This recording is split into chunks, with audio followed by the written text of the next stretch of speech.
Hello, everybody, and welcome all thanks to LD Mobile. This is NBL Overtime. We've got a very special guest, but boys, you know what's happened. Hello to you, Liam. Hello to you, Homicide. Cam? I'm in a broom closet. I'm in a broom closet, right? I don't want to get into my day. I don't want to get into my week, but I am putting my foot down before the end of the show. So we're going to get to all that and plenty more. But firstly, more importantly, I'm not going to say it was the worst kept secret because I'm certain that the contract hadn't been signed, but we were getting excited. We were getting excited that Jock Landale was possibly going to play in the NBL, probably at Melbourne United, and it was announced. Jock, congratulations, my man. Welcome to the league.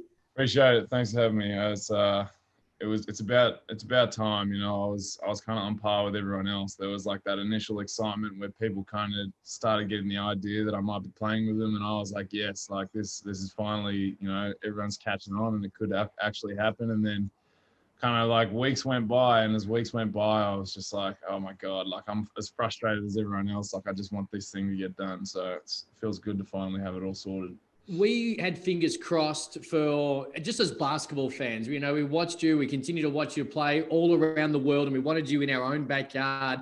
And we just sort of waited and a little spoke about what you just mentioned there. But what's it like? What's it been the last 5 or 6 months? You mentioned waiting to try and get this done, but there's NBA aspirations. There was, of course, going back to Europe. What was it like in your life in the last 5 or 6 months trying to work out what jersey you're actually going to pull on opening night?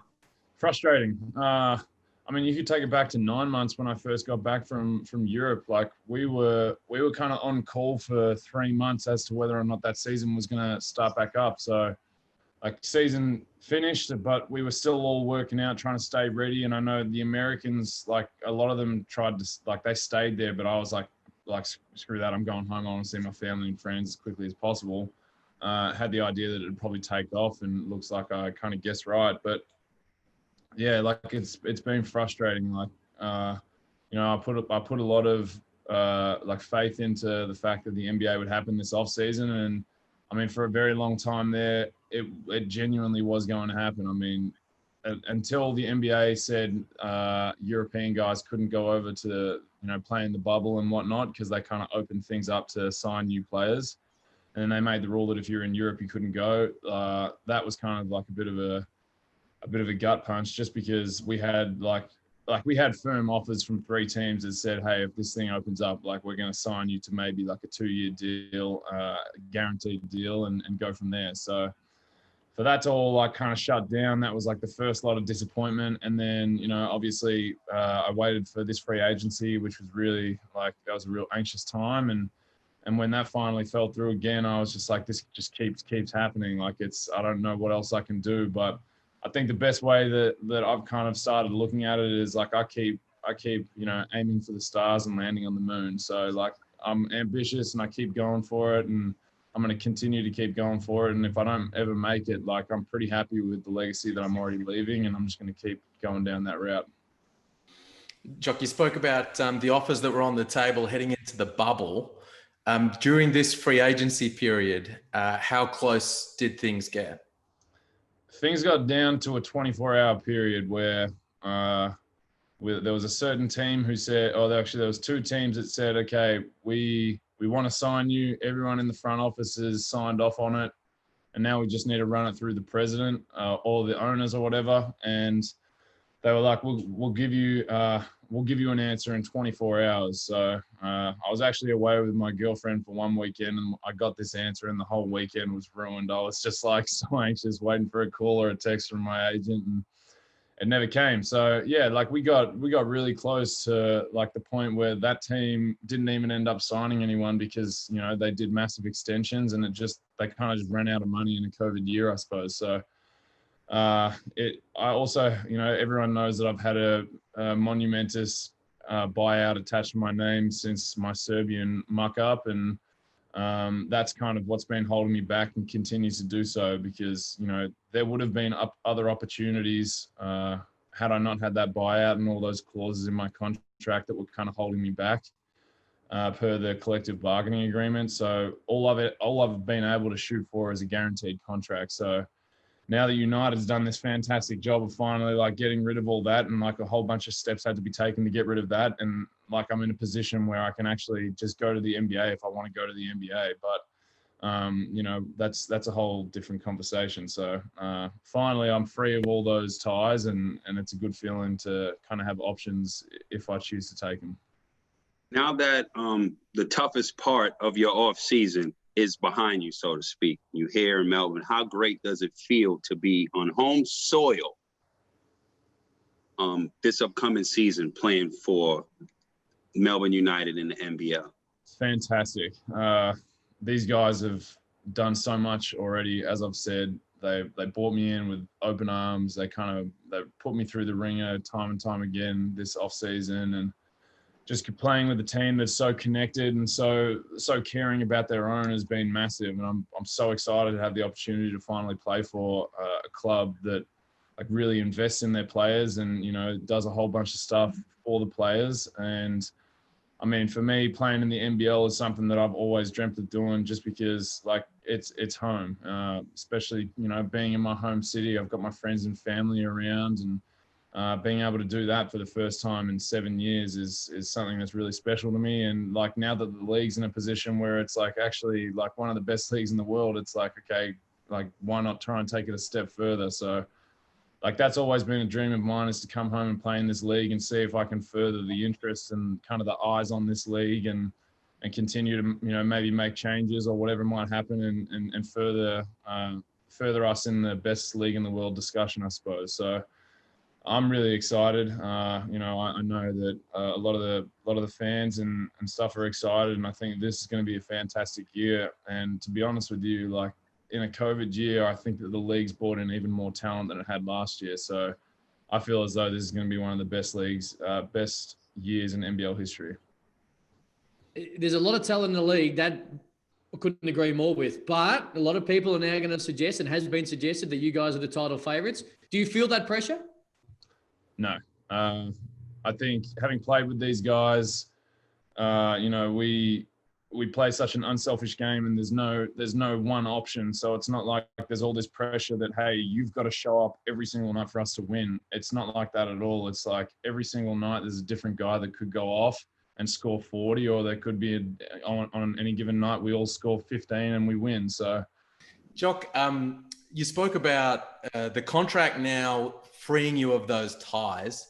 This is maybe a difficult question, because it's not really the PR message, but the reality is now, with what's going on with the NBA this season, they're not playing in a bubble. Guys are going to be in quarantine and whatnot throughout the season. There's a reasonable chance you don't finish the season with Melbourne United, right? Who knows, mate?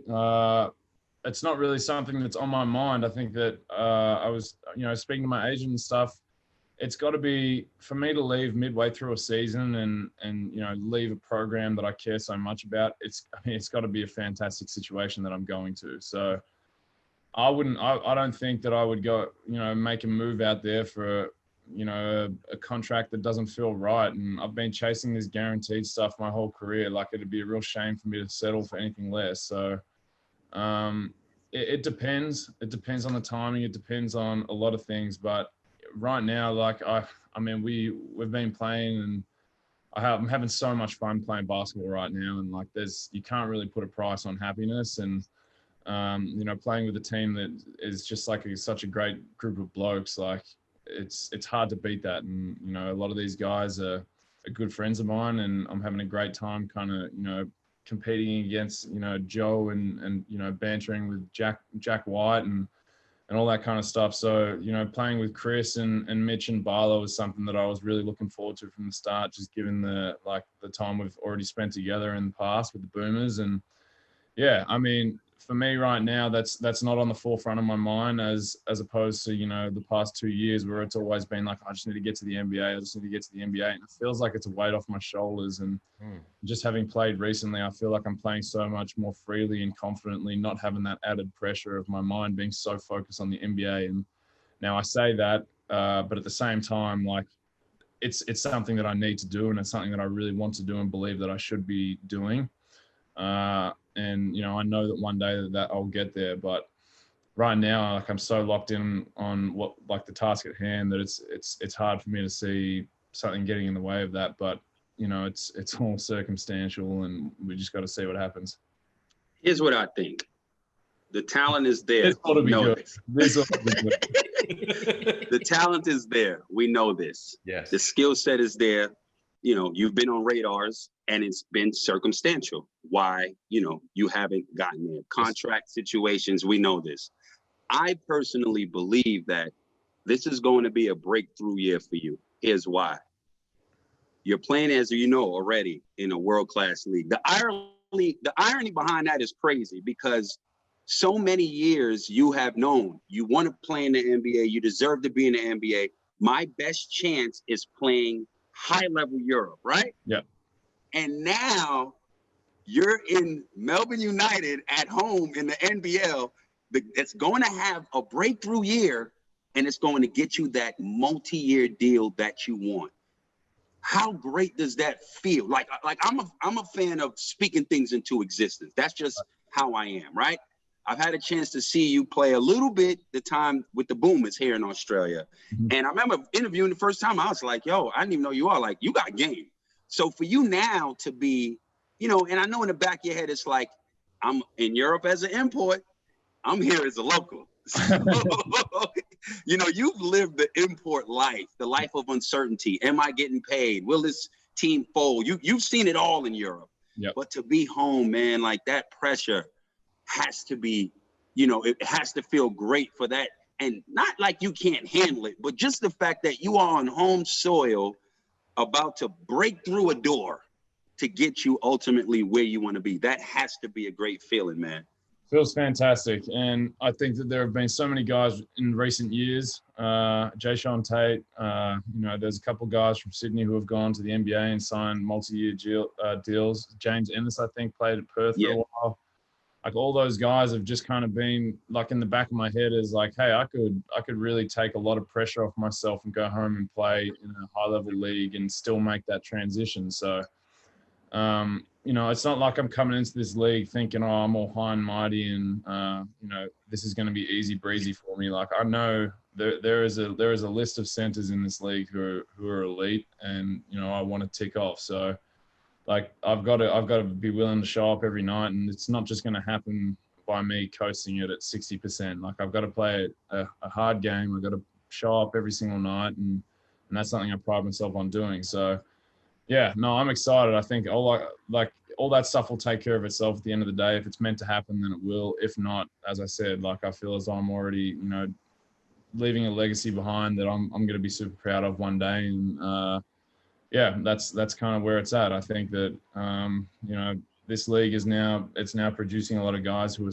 signing in the NBA, and, you know, there's guys like Nick Kay who are going over to elite teams in Europe if that's where I might go again one day. So, yeah, it's something that's not really stressing me out at all, and I'm just really enjoying playing basketball with a great group of guys. Jock, you spoke about the great group of guys, and you mentioned Chris Goulding. I can remember in the lead up to the Boomers campaign, you guys were scrimmaging against Southeast Melbourne, and you launched a couple that didn't go down, and Chris was asking you if you were going to keep shooting. You guys put some money on it. Is he still yapping?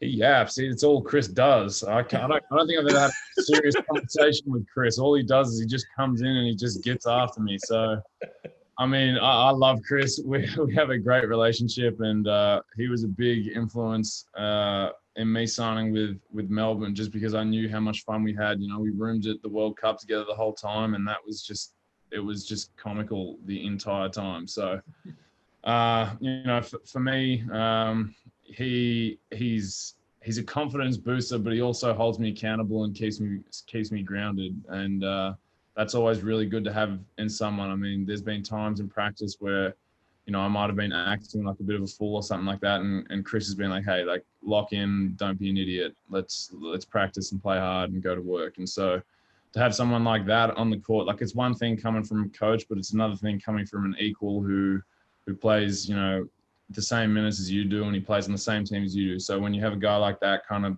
acting as not a father figure, because I never want to give Chris that credit, but you know, having someone who just like holds you accountable and tells you when it's go time and when it's time to, you know, joke around and stuff. I think he's got a real good grasp on that, and it's great to have him around. But I won't be making bets with him again. I think he can keep that money that I gave him last time and move on. And are you coming for him now? Absolutely. Oh my God. 100%. As soon as we play Illawarra, I'm telling coach, hey, I want to switch on to Emmett. 100%. Double. Because that's a recipe for disaster. Hey, congratulations, mate. And the way you've spoken about what has been an incredibly stressful 5, 6, 7, 9 months, you finally know what jersey you're going to slip into. We can't wait for you to go undefeated. And let's see, you know what? Hey, Liam Sandomir is going to write that article the moment we're finished, my man. So congratulations. We'll talk soon. Appreciate it, guys. Thanks for having me. All right, peace. For anyone around the NBL who doesn't know what that man can do, I don't know what you've been doing, but if you don't, check this out.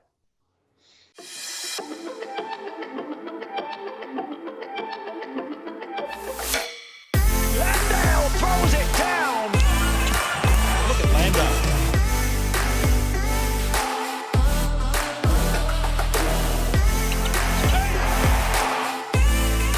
Is it up high? Oh my word! Landale's blocked on the athleticism, the extension, outstanding.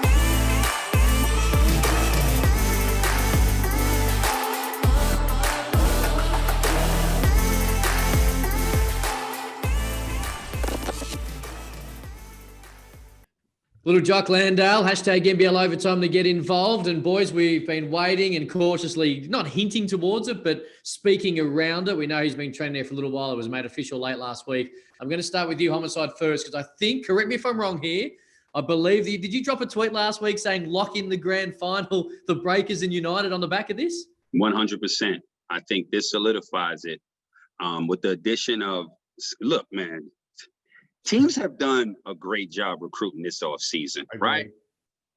Cairns pretty much has their whole team back. With 2 imports, obviously, they couldn't get DJ. But with the situation that they've done an incredible job. New Zealand has done an incredible job. We were waiting to really see what Sydney, Perth, and United, right? The usual suspects, what they were going to do. United have been taking their time, and boom, Scotty Hobson. And then boom, Jock Landale? They don't even need to get another import right now. That's how stacked they are. And I believe that he, with his inside-outside presence at both ends of the court, that is the biggest pickup this offseason. And I believe that pickup will watch them walk into the grand final versus, this is facts. And let's talk about it, versus New Zealand. What teams are better than that right now on paper? No teams. None. But walking, that is a slow way to move. Walking. They're walking into it. They all look, Melbourne United, due to their lineups, right? The depth and experience. They've been in the finals the last 3 years, right? Mm-hmm. Outside of them winning the championship, right? Have they had a stronger team than what they have right now? Outside of them winning the finals. Oh, outside of that season, no. There you go. Walking in. Yeah, I mean, hey, I feel you. If I'm looking at the teams right now, with these signings that you just talked about, I mean, it's Melbourne and New Zealand, and then there's a gap, right? When you're talking about tier 1, tier 2, and then you've got those other contenders there. Now, those teams could still become really good, right? We've seen that before, and Perth and Sydney and Cairns, those guys are all within that mix. But what Melbourne have done, and we flagged it, I'm going to say 4 or 5 months ago, not these players in particular, although we were talking about these two very early on, but what we were talking about is patience in this, and Jock was talking about in this COVID year. We said, okay, you might need a pounce when the moment's right, like New Zealand did with Ty Webster. Pounce, that guy's available, let's do it. But there's teams are going to really benefit from slow playing here if they can. And Melbourne, with their resources, obviously, have the capability to do that. Dean Vickerman told us recently, we just waited. We waited and waited and waited and waited. And then when we felt like it was go time with Scotty Hopson, we got into the conversation and we got it done. And Scotty Hopson and Jock Landale, like the way that all fits together, I just love it for that team. And I don't know, I just get, Corey clearly does as well. There's something about constructing a roster. You know, you watch it happen piece by piece and you go, okay, you've got this guy here, you got that guy there with those skill sets. In this spot, you need that. Bam, that's what they bring in. At the center spot now, you've got these pieces. Not only do you need a certain skill set, you need a certain personality in the locker room to mix with Golding and Hopson and how all that's going to work. And Landale really is perfect in that regard. So Melbourne United fans should be absolutely over the moon. The owners can go ahead and pay all that luxury tax. Go ahead. You guys can do that. We'll come to the arena and support the team, and they should be feeling fantastic. Sydney had a great year last year. We know the off-season. They've got a new head coach. Adam Forde's going to join us next. Hashtag NBL overtime to get involved. And, well, I flagged it and we are joined by the new head coach of the Sydney Kings. Adam Forde joins us. Adam, as I welcome you in, firstly, congratulations. And secondly, when I say those actual words, head coach of the Sydney Kings, has it sunk in?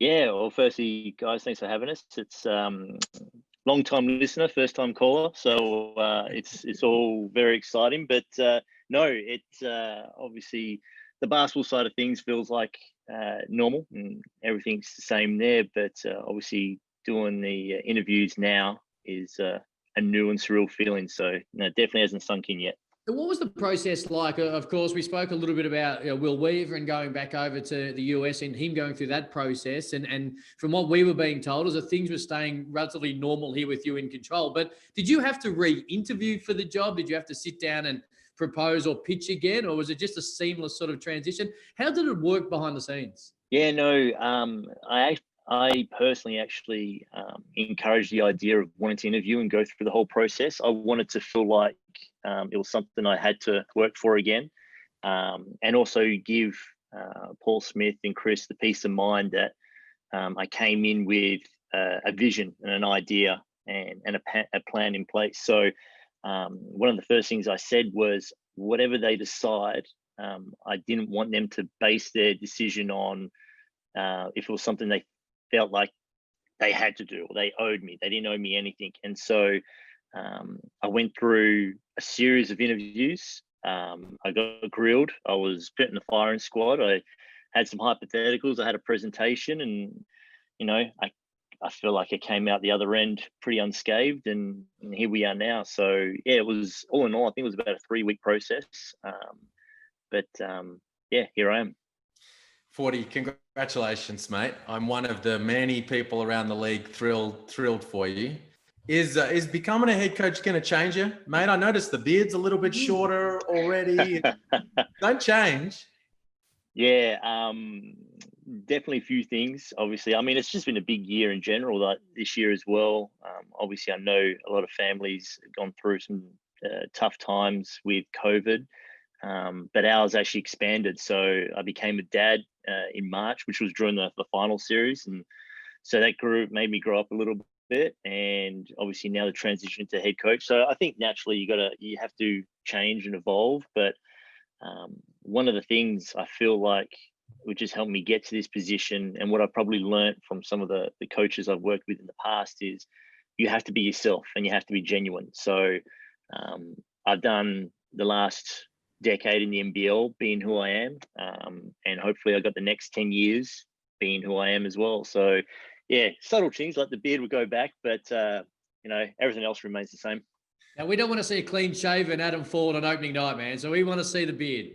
Yeah, no, I don't think you'll ever find a clean-shaven Adam Forde. That's definitely in the past. You've obviously coached along next to Trevor Gleason, won some championships up there. You've coached next to Will Weaver, who's now obviously gone. What is going to be your style of play, and what should we look forward to seeing from you and your team this year? Yeah, and it's a great question. I've thought about it a lot, especially in the last couple of years, thinking about what my identity would be as a coach, because obviously that's the impression that you leave with the players. I sort of touched on before, where again, I know you got to be yourself, you got to be genuine. So the group knows that I'm not coming in to be the next Will Weaver. You know, I can reassure them I'm not going to be the next Trevor Gleeson. It is a case of finding that balance. And, you know, the time I've done as an assistant coach, especially at Perth and Sydney, you have to wear different hats. So, you know, at Perth, I had to be a little bit more of the good cop to Trev's bad cop. And coming to Sydney, I got to play a little bit more of the bad cop to Will's good cop. So, you know, it'll be something in between. I like a little bit of chippiness. I like a little bit of bully tactics, I guess, is the simplest way to put it. I like testing, you know, the boundaries of, you know, what's legal and what's not legal, especially in playing basketball. And I feel like my education and my apprenticeship in the NBL, I feel like I can have a pretty good understanding of, you know, some of the areas we can look to play in. So I know I'm waffling on a little bit now, but I guess you're not. I like what really I'm hearing. Scott Butler just added No, you to you speed not. dial. I just got a notification, so it's probably not good. But yeah, I guess the roundabout way is I honestly don't know yet, because I mean, this is the first time now entering in this environment where, you know, I could make some suggestions, but you know, the buck always stops with the head coach. So now I am a head coach, and I'm going to live and die by, you know, what game plan, what style of play we're going to put forth. So obviously a lot of what I do as well is going to be personnel based. We lose an amazing passer, big man in Bogues, and JT obviously is, you know, it was NBL first team. So we had our lineup adjust a little bit, and so will our style of play to cater to that. But yeah, in terms of style, I hope I'll be able to maintain a relative calmness of Will Weaver. But, you know, once you're in the moment, I feel like sometimes passion's always going to creep forward a little bit. How did you find last week team camp? We see a lot of it on social media and pitching tents and everything that goes into it from a social media sense. How did you find it personally? Because you would have been on heaps of these, but there's always someone else running it. Essentially, last week you were the guy. Did you find yourself having to check yourself and be like, oh, hang on a second, I'm the one who has to stand up and deliver the message here? Well, what was actually kind of cool was, you know, this has been something we've been planning for during our extended off season. And Toby Banfield, who's our head of high performance here, he was the real architect behind it. So Luke Longley had a lot of say in it. Will was obviously the head coach at the time. But we sort of put this plan in place of the things that we wanted to achieve. And there was an element to it where we wanted to build a team culture and a team identity.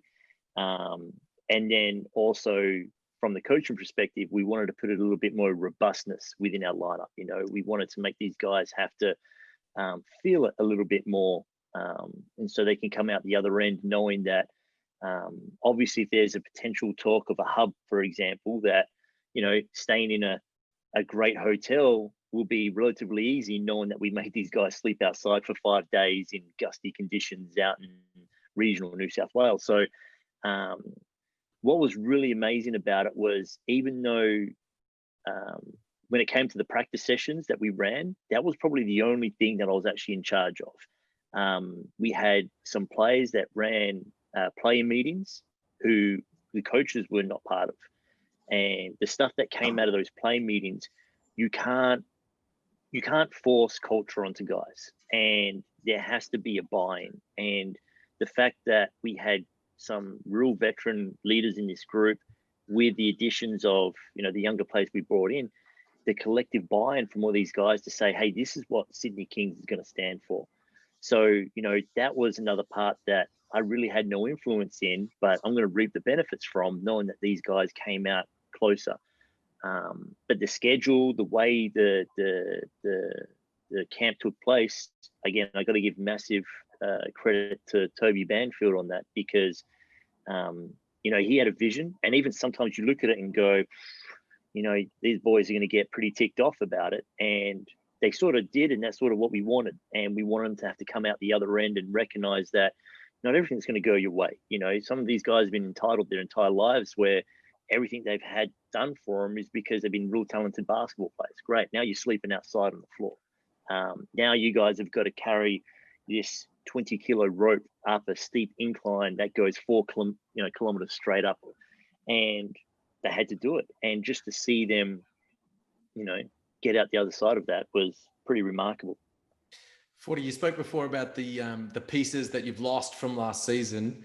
Let's talk a little bit about the guys that you do have. What excites you about the roster that you get to work with in year one? Yeah, I guess I like how we're quite, you know, we've got some bigs that can defend guards, and we got guards that can defend some bigs. And so in a game now where, you know, if you can switch on pick and rolls and still play that defensively very well, it's going to make you a pretty good defensive team. And so the fact that we've got guys like X and Craig with their length and athleticism to be able to defend multiple positions. Casper's still one of the best, you know, guards setting screens in the league, and you know he's pretty clever in the post and how he defends it. Then add to that, we have Jarrell Martin coming in now.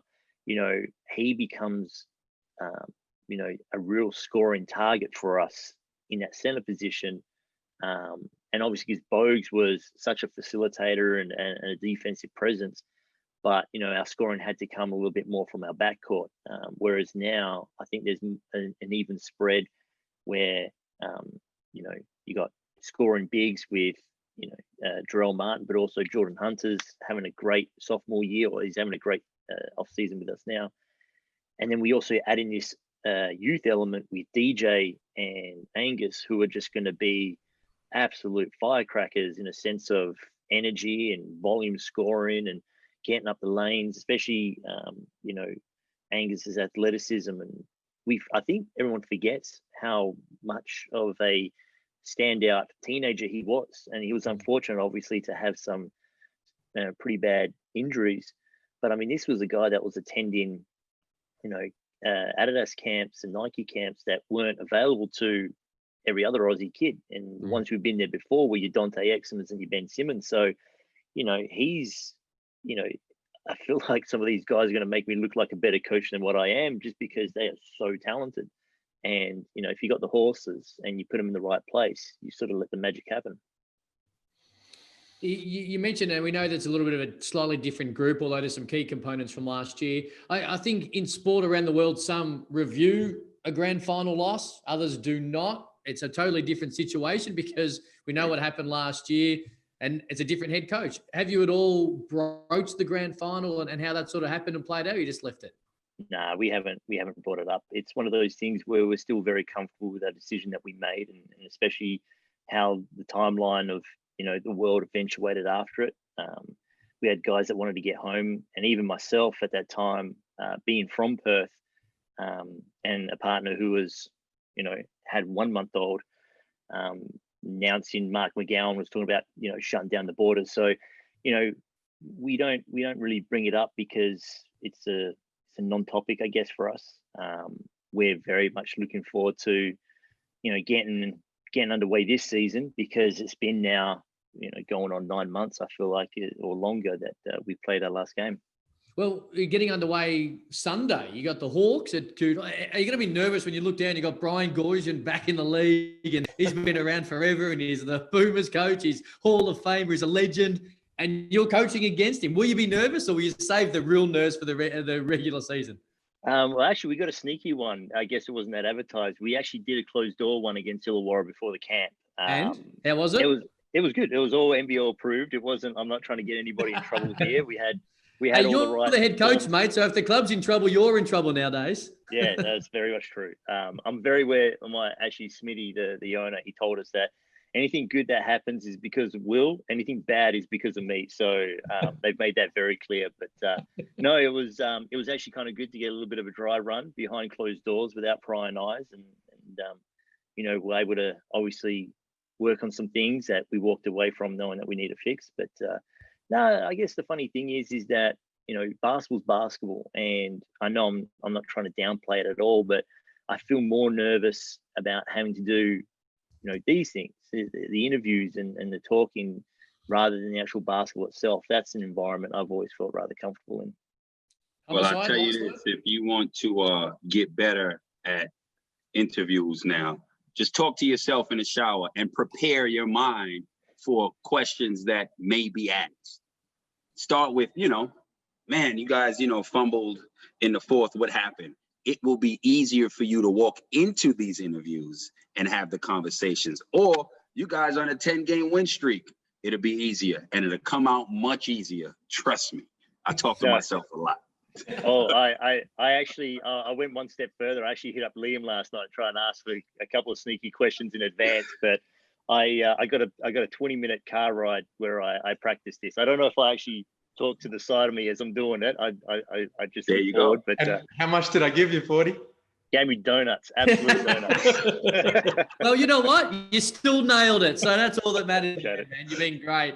Congratulations. I think Liam spoke earlier. There's not one person in the whole league associated with the league or knows you at any time in your basketball journey who doesn't think this is a great appointment and aren't happy for you, mate. So good luck. There is no doubt at some point these two will be analytical about your performances and how the Kings are going. But look forward to chatting to you about it as you get deep into your NBL career, mate, as head coach. I hope so. I appreciate it. Thanks again. And like I said, I'll get better at this as time goes on. Absolutely. Good luck, man. Good luck. Appreciate it. Thanks, guys. Now found Bridges. Open look. LaMelo. Got the game right there. And then Miles says, okay, you give it to me. I'm going to return the favor. A nice sleeve. Yeah. I'll see you. LaMelo ahead of the pack. He's got McDaniel. Yeah. Good pass in the left hand. Oh. So the Hornets commit the turnover. Boy. I was going to have fun playing with him all year. Here's Levine working inside against the young Jayshawn Tate. Stop ball. Lobbed it up there. Caboclo, no, but Tate is there for the ricochet. Tate, nice fake. Got both Market and big that has a perimeter shot. Think of he does. Omari Spellman, type. That they're, every team wants to have one of those guys as Hampton brings that in. Hashtag NBL overtime, and that, of course, a little NBA preseason action as we get closer to the NBA season kicking off in only just over a week, which is remarkable. But LaMelo, RJ, our man JT, of course, Josh Green, we're talking Australians have all graced the courts in the last couple of days. I hit to you, Liam Santa Maria. What have you made of it? Let's start with LaMelo Ball because he came in, and from a highlight perspective, there were some really nice times.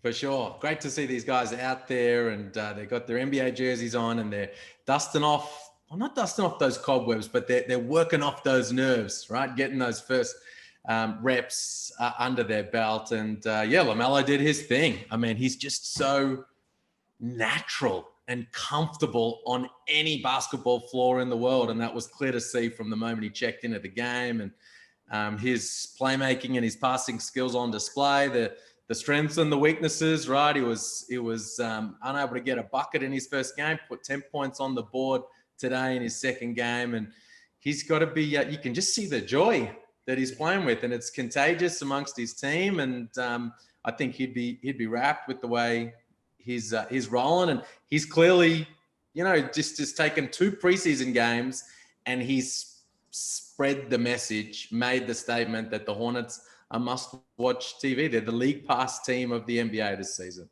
Got to love too, Homicide, when he nailed it. Liam spoke about it before. Nails that first 3, which was his first points. Little spin to the Raptors bench as well. So I'm assuming they were giving a little advice about his jump shot and when it went down. So his confidence is back to where we seen a fair bit of it last year in the NBL. No, definitely. At the end of the day, we know this. He has strengths, he has weaknesses, and he's going to have to show he can knock that 3 down consistently for them to play him. So it's good to see early in this young journey in the NBA that, he was knocking those down. He's going to have to show that he can consistently do it and he'll be fine. RJ Hampton, Liam, probably spot minutes or limited minutes compared to LaMelo Ball. It's actually not dissimilar, I guess, to the NBL situation where LaMelo came into a team that wasn't as strong on paper compared to where RJ went. But in a depth chart, he's a little further down because they're going to be good.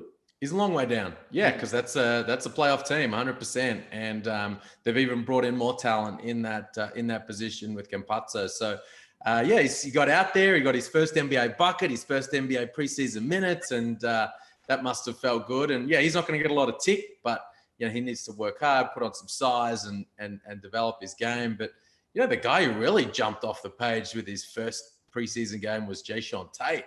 Starter. He was sensational. Has really impressed at training camp. Steven Silas obviously making those comments, saying he's just been terrific out there on the floor, and comes out, gets the start, plays like 18 minutes or so, a couple of buckets, a couple of boards, but had a big impact. Steals, hustle, is on the hardwood, and I think he's established himself as kind of like a PJ Tucker type of guy. Like, I might not fill the box score, but I'm going to help you win.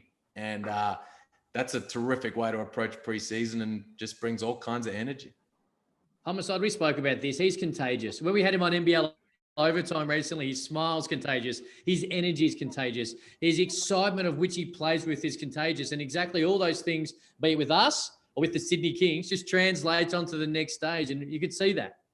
Yeah, extremely happy for all three of them. But Jayshawn Tate specifically, he always wanted this opportunity to show and prove. So when you get the actual opportunity, it's on you to ball out, and we know what he can do. So to do these things, or to have a chance to do these things on the elite level, he's only going to get better. We know this. We had the privilege of seeing him play for a full season. We know what he can do. They're about to find out what he can do. What's been a little bit of a shame is the absence of Will Magnay at New Orleans. Hasn't been at training camp, hasn't been involved in these first couple of preseason games because hasn't been over there. There's been some kind of visa hurdles to jump and whatnot. And so that puts him a little bit behind the 8 ball, which is a shame. But we look forward to his arrival in New Orleans, and he can get everything underway. All right. The hard part, sorry, Cam. Look, the hard part is done. Getting signed. It's going to be fun. I know, but what happens? I mean, I've never been at an NBA training camp, right? But I've been at an NBL one. And what happens? Like, the coach sets a couple of non-negotiables, and then when people step over that line, he comes in strong and he sends that message. Well, Will's not gonna come in, and he's gonna make those mistakes, and Stan Van Gundy's gonna be up his short. Just block a couple of shots. Just throw a couple of shots out of bounds, and then that slightly changes. Yes, sir. Hey, talking visas and government, we've been sort of sitting around for almost a year now waiting for the citizenship for Bryce Cotton. Homicide, you said to us, I reckon 3 months ago, it's happening. Well, Craig O'Donoghue's written an article over in the West in the last 24 hours. I've at least come across it just very recently. The very fact is that, again, now it's been endorsed by Basketball Australia previously, and again, they've gone to the federal government, the Australian government, and said how important it is to get Bryce Cotton, both from a Boomers perspective and the Perth Wildcats hanging on that as well. Homicide, are you still as confident as you were a couple of months ago? 100%. And if I'm the Wildcats, which I'm not, but if I'm front office of the Wildcats, I'm leaning on every friend of the program at every high level to ensure this gets across. And I'm starting with, he'd be great for the Boomers. That's where they're gone. That means he's going to help Australia. Yeah. I'm starting with that first and foremost. Then I'll talk about the Perth Wildcats. Right. But let's start with the Boomers. I know it sounds ridiculous, but the Wildcats are kindly the periphery that are going to benefit greatly from this. I'm with you, Homicide. I think that's why they've gone. And Troy Georgiou and Trevor loving what that meant. Don't worry about the Wildcats. Don't even worry about us. Let's just get it done so we can be a part of the Boomers. And if we benefit, if we save over $1 million of luxury tax as a result, because we can slide him into a marquee player spot, well, that's fine by us. We may not even get another import if Cotton becomes a natural. Probably even won't. You know what? 24 hours later, there'll be a stud in a jersey. Yo, quietly. So I checked Miles Plumlee's Instagram because I'm pretty sure he's still in this country. He hasn't posted since like the championship or something like that. And I'm pretty sure there's reason behind that. Yeah, well, he's just. So I know he's around here somewhere. He's just laying low because he's had a lot on, and he's just like, I'm just doing my thing. I don't, he might be. Man. I tell you what, they need it. They need it to come through. They want it. They think that they're the biggest. I think they're the biggest story coming into this season because they're going for the three-peat. Yeah. New Zealand, Sydney. This Perth Wildcats organization have never done it, and they won't do it unless Bryce Cotton becomes an Aussie. Agreed. Thanks. Hashtag NBL overtime to get involved. Liam, anything for us before we get out of here? Preseason. NBL preseason. Forget NBA preseason. We've got some preseason games. We're going to tick it off tonight in WA. The Wildcats fans are going to get a look at their squad. We're going to get a look at John Mooney. We're going to get a look at Tyler Harvey and Justin Simon, Dingadell. Let's go. I'm excited for the Hawks because they, if nothing else, need the first hit out with these preseason games. So why not play against the biggest two franchises historically, at least? And that's who they're going against this weekend. So good luck to them. They can test the height of the competition. Hey, Jared Bairstow as well, Liam. We're going to get to see him, of course, signed on the back of Majuk and that injury a couple of months ago. So Jared Bairstow signs with the Wildcats as well. Do you expect him to have much of an impact this year? No, I wouldn't have thought so. But they're looking, I wrote the other day, they're looking for large, warm bodies. And they're scouring the world. And look, he's a big, strong boy. And if they need insurance at the end of the bench there in the big man stocks, but they've got a big hole to fill up front there with one last roster spot to go. Anything, Homicide, before I make an announcement? No, you can make your announcement. I'm just going to hold off until round 1 to act. Probably round 2 I'll start, but just I'm good right now. About a month from now. You got something? Have you brewing? No. Percolating. I mean, you said if I have anything else regarding that. So I'm not going to touch that. Oh, okay. Okay. Wildcats actually finish up doing. Yeah. Now, as you two know, because we work together a lot, and for people who know me, I'm a strange unit, all right? But I'm very, very, very big. But I have ended up in a broom closet today. I've just been on the road. Normally, I'm at home. Okay? Everything's fine. Adam Forde thought maybe this was a hostage situation. When he popped up and he was nervous, he thought it was just me and him taking Liam Neeson style. I said, calm down. So I put my foot down because I've got a lot on. I put my foot down.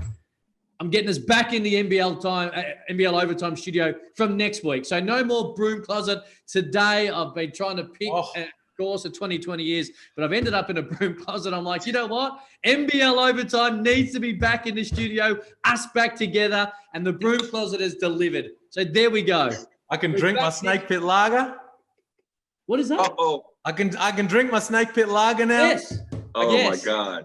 You can drink it. We are back in the studio next week. Yes. All together. Oh man.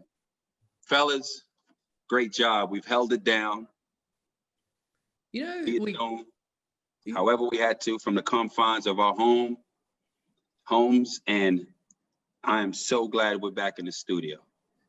As you know, guys, I'm a betting guy. I wouldn't have, doesn't matter what odds. We haven't missed a show. There's been no basketball on. There's been no summer league. There's been no NBA really. A great deal for us to lean a little bit on with Australians or Kiwis going over and giving it a crack in Vegas. We have not missed a show. In fact, we did a couple of extra shows when some things happened. So that's a credit to you two and to Guy Neville out the back. It's been weirdly fun, but I'm looking forward to being back in the same room. Definitely, man. Look, we love our fans, man. We want to keep the fans, give them some information. And it's very important that they understand that. We love you guys and we appreciate you guys. We love your fans too. Hashtag NBL overtime. We are out of here next week. Back together. See you then. Peace.